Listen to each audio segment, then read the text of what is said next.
그들이 이 말을 듣고 마음에 찔려 베드로와 다른 사도들에게 물어 이르되 형제들아 우리가 어찌할꼬 하거늘 베드로가 이르되 너희가 회개하여 각각 예수 그리스도의 이름으로 세례를 받고 죄사함을 받으라.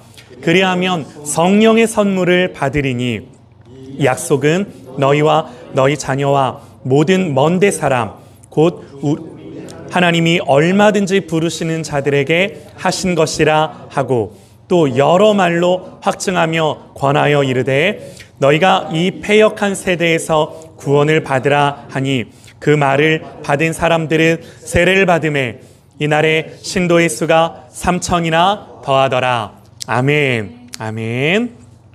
여러분 어떤 분들이 이런 질문을 해요.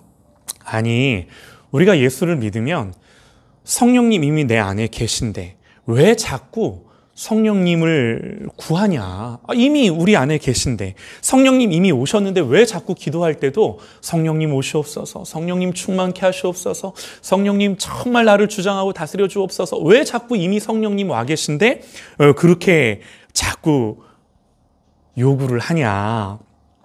여러분 어떻게 생각하세요? 이 말이 틀린 말일까요? 맞는 말일까요? 맞는 부분도 있지만 틀린 말이기도 합니다. 여러분, 우리가 예수를 믿는다는 건요, 내가 예수를 믿는다는 것 자체로 이미 성령께서 나와 함께 계시다라는 증거인가요? 아닌가요? 증거예요. 분명해요. 예, 분명해요. 그러니까 맞아요. 여러분, 우리가 기도할 때 성령님 이미 내 안에 계셔요? 안 계셔요? 계셔요. 할렐루야. 아멘이에요. 이미 내 안에 계셔요. 자, 그런데 중요한 거 제가 한 가지 말씀을 드릴게요. 여러분 보세요. 성경이 말하는 성령님은 어떤 분이세요? 인격적인 하나님이세요. 이 말이 무슨 말씀이냐면 성령님은 우리와 대화하시고 소통하시면서 우리와 더 깊어지고 가까워지는 관계를 원하시는 거예요. 성령님이. 더 친밀한 교제를 원하세요. 여러분 그래서 인격과 인격이 가까워지기 위해 필요한 게 뭐예요? 반드시 우리가 우리의 의지를 가지고 성령님을 원하고 더 환영하고 기뻐하고 내 마음의 자리를 의지와 순종으로 내어드려야 하는 이런 우리의 태도가 중요한가요? 안 한가요? 중요해요. 이게 성경이 말하는 하나님이세요. 목석 같은 우리가 돌로 나무로 깎아 만든 신이 아니라는 거예요. 우리의 의지와 순종을 가지고 하나님 간절히 주님을 원합니다라고 고백해드리기를 하나님은 원하시는 분이세요. 할렐루야. 여러분 그래서 이게 너무나 중요해요. 인격과 인격이 가까워지고 친밀해지는 것은 의지를 가지고 서로가 서로를 원하고 갈망할 때 일어나는 일인 거예요. 여러분 이렇게 하지 않으면 성령님이 설령 내 옆에 계셔도 심지어 내 안에 계셔도 깊어지지 못하는 거예요. 서먹서먹한 거예요. 이게 성경이 우리에게 계시하는 성령님의 실존이세요. 네. 여러분 그래서 성령님은 이미 내 안에 계시지만 나의 의지와 순종으로 그 성령님을 더 사모하고 갈망해야 되는 줄 믿으시기 바랍니다. 할렐루야. 아멘이에요. 여러분 교회가 어떻게 시작을 해요? 예수님이 약속하신 이 성령님을 기다리는 것으로 교회가 시작이 됩니다.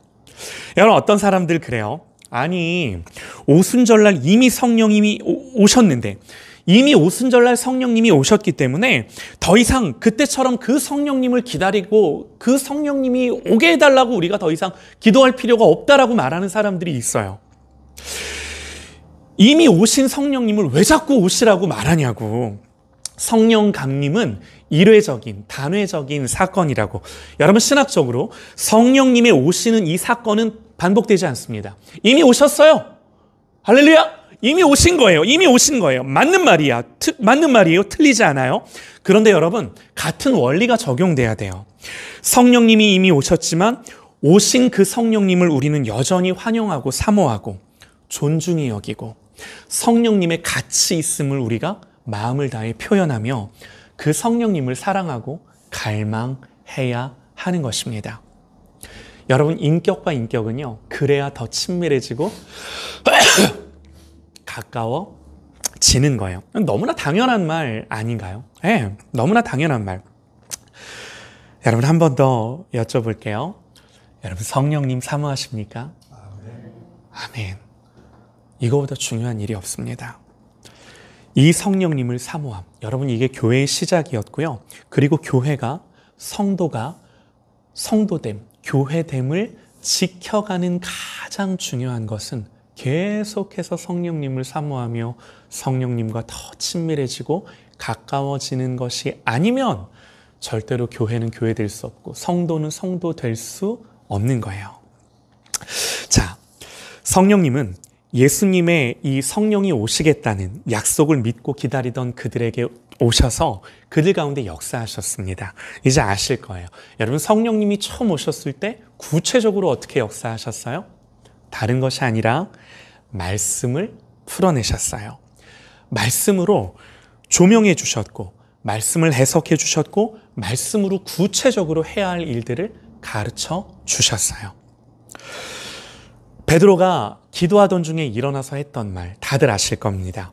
형제들아, 성령이 다윗의 입을 통하여 예수 잡는 자들의 길잡이가 된 유다를 가리켜 미리 말씀하신 성경이 응하였으니 마땅하도다 그래요. 유다의 사건이 성경이 응한 사건임을 깨닫습니다. 여러분 이 말이 무슨 말인가요? 하나님의 미리 아심을 따라 예수님은 은 30에 팔려 죽임 당할 것이 이 모든 것이 말씀에 기록되어 그 모든 말씀이 누구에게? 예수에게 적용되어 이루어졌음을 선포하는 거예요. 이 말이 뭐예요? 곧 예수가 구약이 예언하던 메시아다라는 거예요. 베드로가 이 말을 하는 거예요. 그러니까 예수가 오실 메시아가 분명하다라는 거예요. 사실 여러분, 우리에게 진짜 중요한 게 이거예요. 여러분, 우리가 고난 중에 있을 때, 답답함 가운데 있을 때라도 하나님의 말씀이 풀어지고 그 말씀이 믿어지고 예수가 정말 하나님이시고 창조주신데 그분이 나를 사랑하셔서 십자가에 죽으셨다라고 하는 이 말씀이 깨달아지면, 하나님이 나를 위해 죽었다라는 이 말씀이 믿어지면 여러분 이기지 못할 고난이 어디 있겠으며 인내하지 못할 일이 무엇이겠습니까? 이 말씀, 예수가 하나님이시오, 예수가 구약이 예언하던 메시아이실진데 그분이 나를 위해 죽었다라고 하는, 나를 위해 목숨까지 주셨다라고 하는 이 단순하고도 명확한 복음이 여러분 내 안에 정말 믿어지면 여러분 돌파되지 못할 일이 뭐냐라는 거예요. 없는 거예요. 이 말씀이 들려질 때 믿어지면 마음이 새로워지는 줄 믿습니다. 나를 위해 십자가에 죽으신 예수가 믿어지면 다 돌파되는 줄 믿습니다. 아멘이에요. 성령님이 오셔서 이걸 하셨다라는 거예요. 네. 성령님이 오셔서 그 마음 안에 이 마음을 일으켜 주셨다라는 거예요. 그러므로 사랑하는 여러분, 오늘 우리도 이걸 사모해야 되는 줄 믿습니다. 이 영적인 돌파와 신앙의 도약이 일어나야 되는 줄 믿습니다. 할렐루야. 아멘이에요. 여러분, 자, 오늘 이제 말씀을 보면요, 사도들이 말씀을 선포했을 때 어떤 반응이 일어났는지를 오늘 말씀이 가르쳐 주는데요. 37절 말씀에 그들이 이 말을 듣고 마음에 찔려 베드로와 다른 사도들에게 물어 이르되 형제들아 우리가 어찌할꼬 하거늘. 여러분 저를 보시죠. 네. 저는 이 말씀을 묵상하면서 저는 지금도 그렇게 생각을 합니다. 여러분 목사의 설교가 하나님의 말씀 그 자체일 수가 없어요. 왜냐? 제가 알아요. 내가 생각해도 실수가 있고 오류가 있고 다 아는 게 아니에요. 그렇죠? 그러나 여러분 분명하고 확실한 게 뭐예요? 하나님은 목사를 세우시고 목회자를 교회에 두셔서 그 목사를 통해 말씀하시는 걸 믿으시기 바랍니다. 저도 믿고 여러분도 믿고. 여러분 그래서 이때 당시 설교를 들은 사람들의 반응이 뭐예요? 형제들아 우리가 어찌할꼬, 이런 반응을 보이는 거예요. 여러분 이게 베드로가 한 일이겠습니까? 사람이 한 일이겠습니까? 아니요.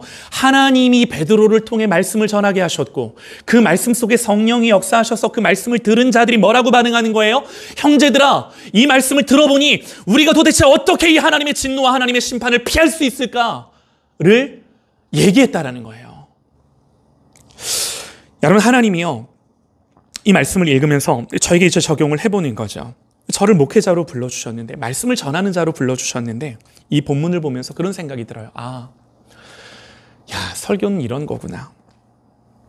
이런 생각이 드는데 너무나 부끄럽죠. 너무 부족하죠. 너무 두렵죠. 이거 어떻게 합니까? 너무나 부족하고 부끄럽고 두렵고. 생각합니다. 여러분, 설교는 단순한 강연이 아닙니다. 성경 공부도 아닙니다. 그저 목회자가, 설교자가 갖고 있는 어떤 견해, 생각들을 나누는 게 아니라는 거예요. 아니라는 거예요.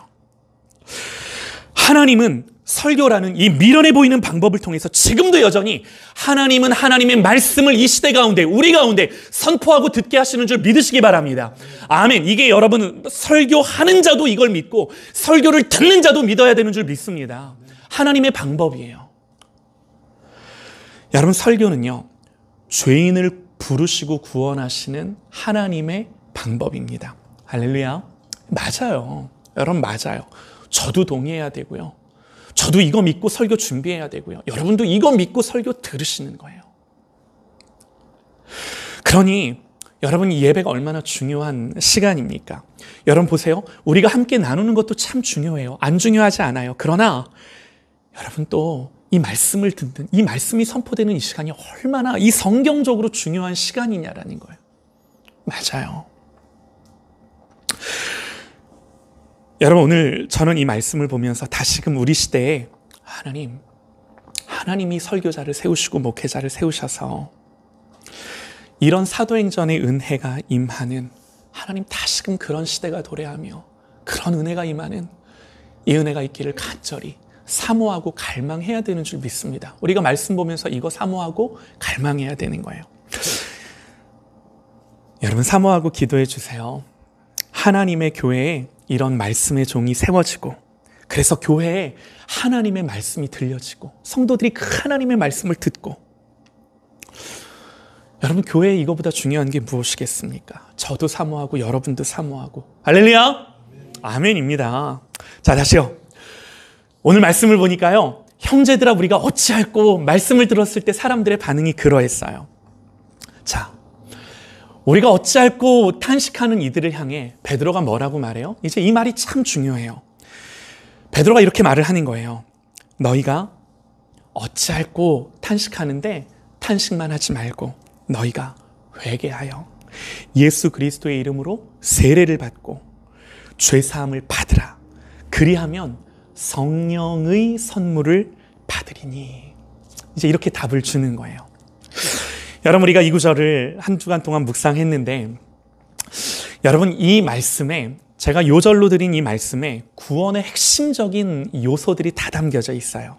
이 어찌할꼬라는 탄식 속에 도대체 어떻게 해야 되는지를, 어떻게 해야 구원받는지를 여러분, 성경이 길을 제시하고 답을 주고 있다라는 거예요.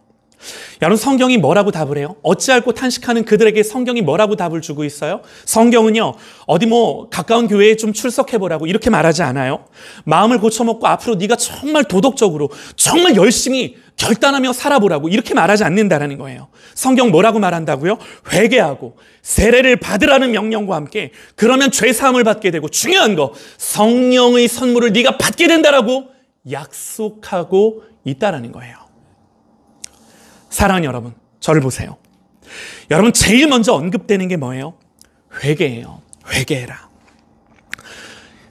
여러분, 어떤 죄인도요, 회개 없이 하나님의 자녀가 되는 경우는 없습니다. 여러분, 예수님을 만나면요, 예수 없이 살았던 모든 삶과 인생의 그 죄와 비참함을 여러분, 예수님을 만나게 되면서 뭐 하게 돼요? 알게 돼요. 인식하게 돼요. 지금까지 살면서 내가 한 번도 죄인이라고 생각해 본 적이 없던 사람이 예수님을 만나면, 성령님이 임하시면 여러분, 갑자기 내가 죄인임이 깨달아지고, 더 심각한 건 뭔 줄 아세요? 그 죄가 하나님 앞에서 반드시 죽음과 심판을 야기하는, 하나님의 아들을 십자가에 못 박아 죽게 하지 않으면 안 되는 심각한 것임을 인식하게 되고 깨닫는 이런 역사가 일어나는 거예요. 이 역사가 일어나는 거예요.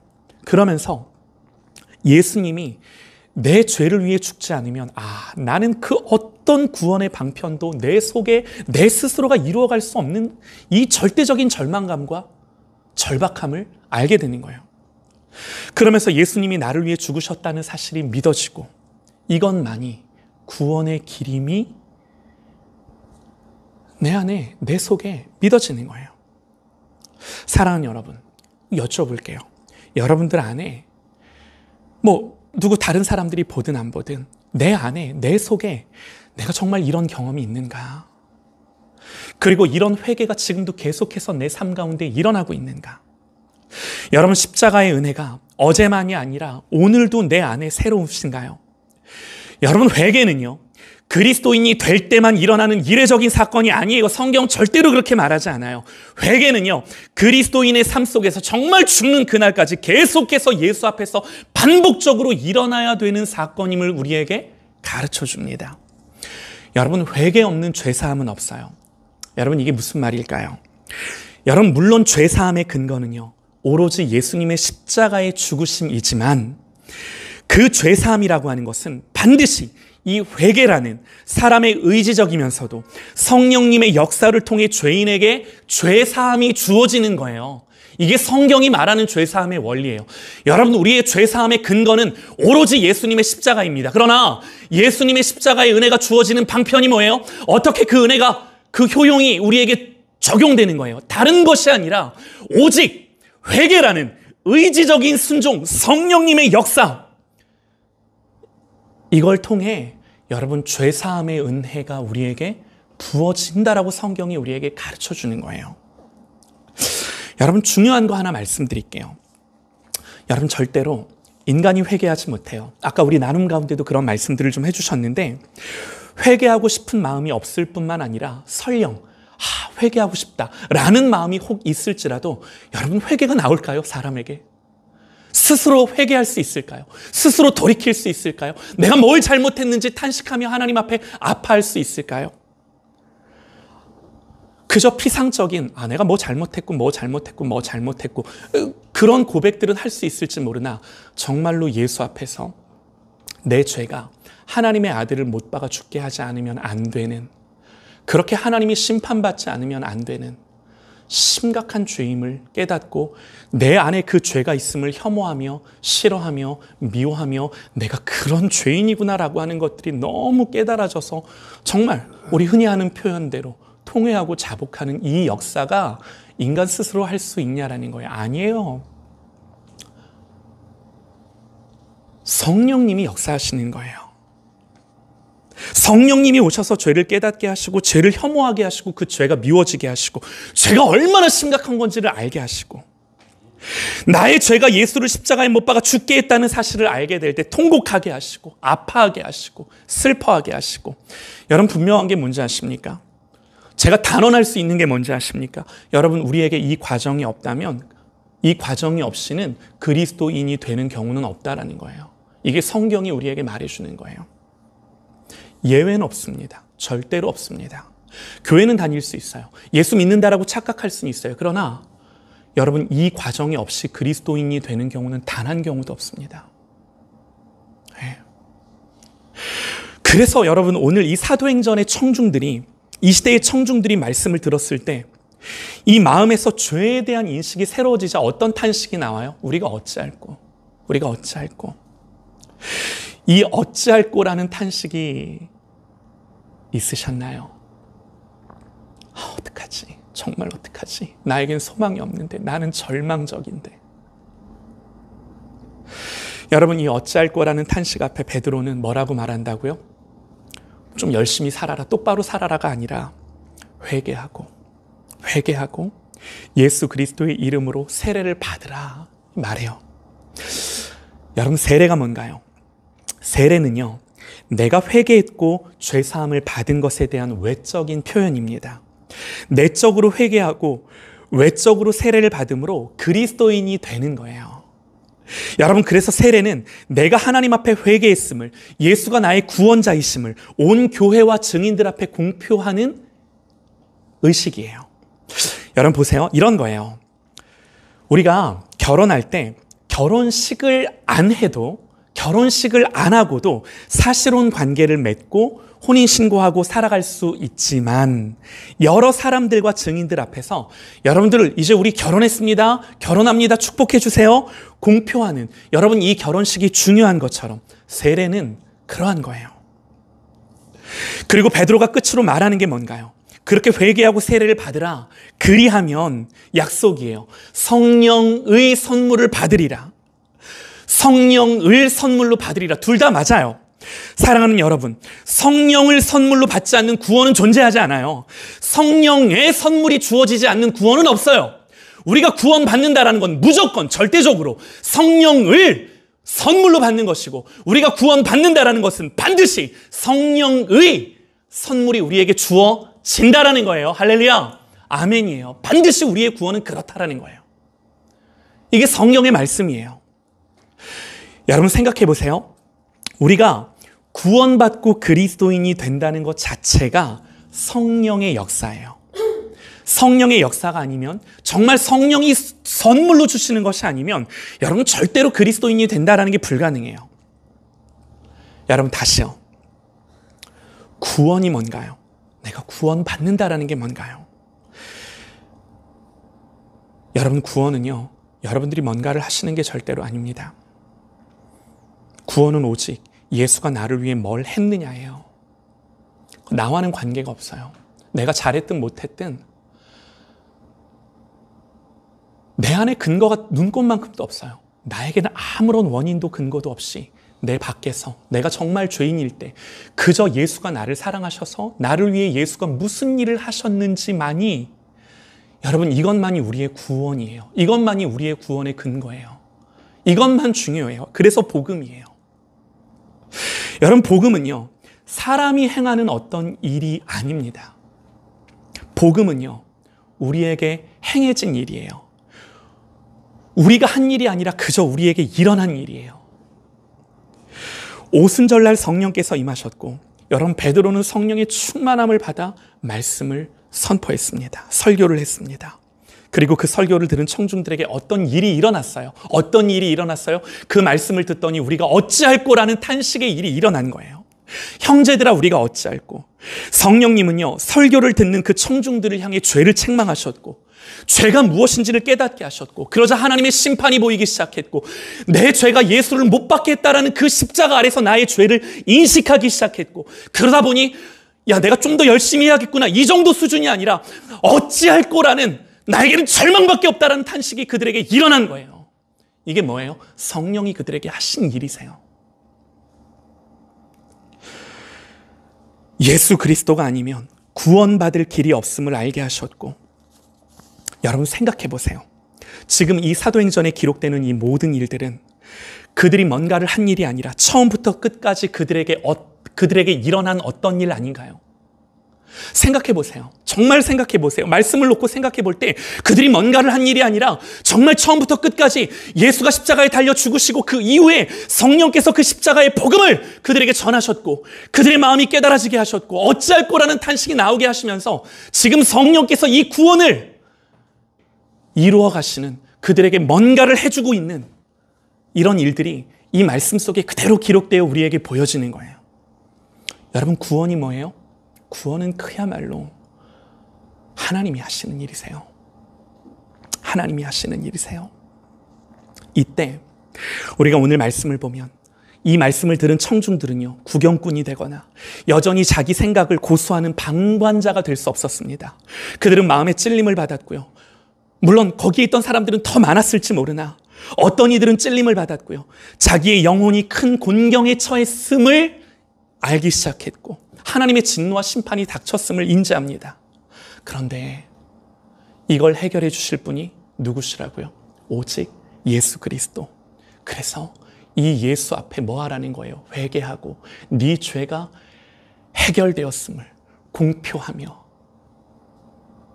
그리스도인이 되라고 말을 하는 거예요. 사랑하는 여러분, 이렇게 우리는 그리스도인이 되는 것입니다. 그리고 자신의 덧없는 세상의 것들, 자기가 지금까지 예수 밖에서 살아온 모든 것들이 허탄하게 느껴지며 내가 형벌을 받아야 하지만, 내가 심판을 받아야 하지만 나 대신 예수가 심판받고 이제는 나에게 심판이 없음을 알게 되는 거예요. 야, 그러면서 뭐 하는 거예요?